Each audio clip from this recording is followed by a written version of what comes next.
দাদা আপনি কাঁদছেন? দাদা অনেক কষ্ট। আরে দাদা কান্দেন না দাদা। আরে আল্লাহ।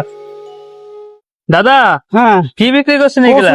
কচুর পাতা। এই যে গাড়ি করে নিয়ে এগুলো কচু পাতা বিক্রি করছেন? হ্যাঁ হ্যাঁ, এখানে আর কিছু বিক্রি করছেন না? না, কচুর পাতা। তাই এই বয়সেও আপনি এই যে কষ্ট করে এই কচু পাতা বিক্রি করছেন গাড়ি করে, কষ্ট হয় না আপনার? কষ্ট হওয়াতে কি করবো, খাদ্য যাবে সেটা। কেন আপনার ছেলে মেয়ে নাই? ছেলে মেয়েরা তো দেখে না। দেখে না? না, আল্লাহ কি বলেন। তারা আচ্ছা তার সেবাই মতন আছেন, সেবাই থাকে। আছেন, এদিকে আছেন, সেবাই আছেন। তার মতন তারা থাকে, আমার মতন আমি এই কচু কচু বিক্রি করে কোনো রকম মানে দিলে আগের মতো থাকতে তারা থাকে, আপনাদের মোট দেখেই না। না।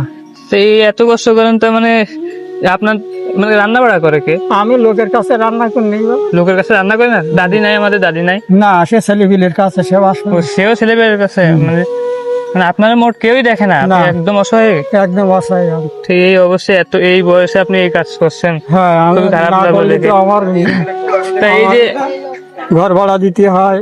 তা এই যে খাতে কচুর হয়। শাক, কচুর শাক কত করে বিক্রি করছেন? 10 টাকা করে 8 হোক। 10 টাকা করে আটি। এইগুলো মানুষ নেয়? হ্যাঁ, নেয় ওই হাঁটি হাঁটি বেচতে হয় ভাবে, সারা বেলার মধ্যে মনে করে বিক্রি করে খারিজ করবো, আল্লাহ যদি ভালো করে। মানে সারা বেলা শুধু মানে দুই ঝুড়ি নিয়ে বেরোন সকালে, আর বিকেল বেলা হ্যাঁ, হ্যাঁ। বিক্রি হয়ে যায় সব। চলে যায়। এখন কই যাবেন? এখন বড় বাজারে যাব। এখন বড় বাজার দিকে যাচ্ছেন? হ্যাঁ, হ্যাঁ। বিক্রি হবে?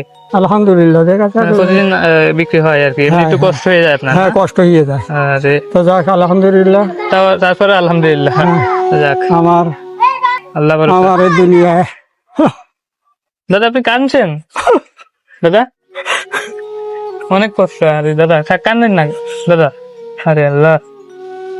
ছেলে মেয়ে কেউই দেখে না, তার বউ মানে আমাদের দাদিও দেখে না, তারা তাদের মতো, তাই তো? তো এরকম পরিস্থিতি, কি একটা অবস্থা এই বয়সে। উনি উনি নাকি চোখেও দেখে না এখন ঠিক মতো। এই অবস্থায় চোখ নষ্ট হয়ে যাবে রে চোখ বাবা। নষ্ট হয়ে গেছে এই অবস্থায়, এই যে কষ্ট করে। আচ্ছা দাদা কান্দেন না, কান্দেন না দাদা, আল্লাহ ভরসা। যাক।